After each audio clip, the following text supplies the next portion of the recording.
Hi, this is JP Morgan. Today on the Slanted Lens, we're going to take a look at why the 70 to 210 millimeter f4 lens might be the right choice for you.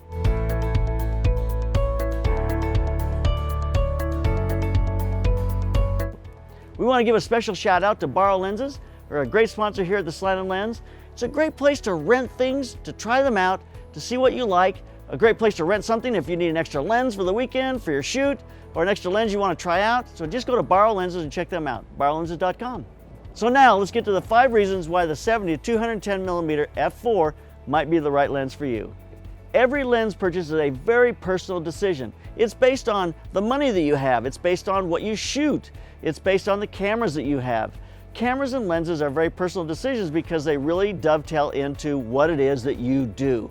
That's why there's so many different manufacturers out there who make so many different cameras and lenses. So every lens and every camera is not right for every person. So let's take a look at why the 70 to 210 millimeter f4 might be a great lens for you. So cost is a major issue, and one of the reasons why a 70 to 210 f4 might be the right lens for you, because they cost 50% less than a 2.8 lens. So purchasing this lens might be a way to get you into the market, get a lens that you like and you want to try out, but not cost you a fortune. So cost becomes a major issue. It allows you to have money to do other things as you begin to build your career. So number 1, cost. Number 2, an f4 doesn't give you as much depth of field as an f2.8, but you might be surprised that it's not as much as you might think. So here are some full body shots of an f4 versus an f2.8. Now here are some medium shots with an f4 and an f2.8. Now here's a little tighter shots with an f4 and an f2.8. As you look at these examples, you can tell that you don't see that much difference between the focus distance of a 2.8 versus an f4. There is a difference, but it's pretty minimal. So if you're thinking I need a 2.8 to be able to make things fall way out of focus, you're not going to see that much difference. Now when it comes to gaining light and exposure, a 2.8 is one stop, which is 100% more exposure than an f4. That's pretty critical. So if you're doing things in low light like concerts or events, you're going to need that 2.8. But if you're doing landscape, things in bright sun, sports, that f4 is going to be absolutely fine. So number 2, that loss of depth of field with an f4 is not as large a deal breaker as you might think. Number 3, it's a very lightweight lens. A 70 to 210 f4 from Tamron is a very lightweight, portable lens. I can put it on the front of my camera without the collar and have no problem using it like that. It's very small and compact, goes into your bag, just easy to carry. So weight becomes a major factor. Easy lens to travel with. So there's number 3, the weight. Number 4, this is a fabulous landscape lens for a couple of reasons. One is the weight, like we just talked about. It's easy to put in your bag and carry with you. So if you're out doing landscape work, you're out traveling, it's an easy lens to take with you. But you still get those great compressed images. You know, you pull the moon in to make it large over the horizon. So you pull objects together and compress those into interesting landscape. I love landscape where you get these kind of layers.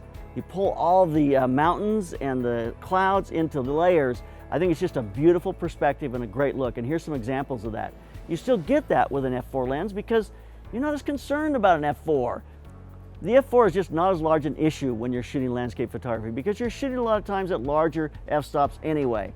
But it still gives you that great compression and allows you to get images that just look fabulous.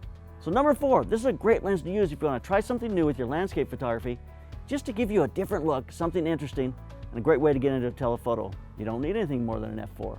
So number 4, a great landscape lens. Number 5, it's a great telephoto for beginning to intermediate photographers or videographers who need to step into a telephoto lens. It just becomes an introductory point to get into that telephoto range, use it, practice with it, and see where it leads you. It may last for years, or you may want to step up to something else.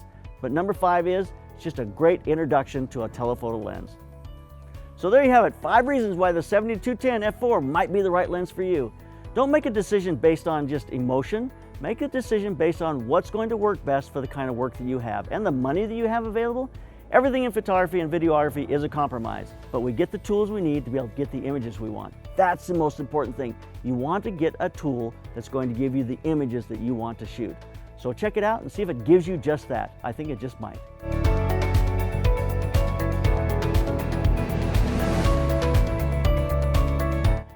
So make sure you subscribe to the Slanted Lens and follow us on Facebook. Connect with us on Twitter and Instagram.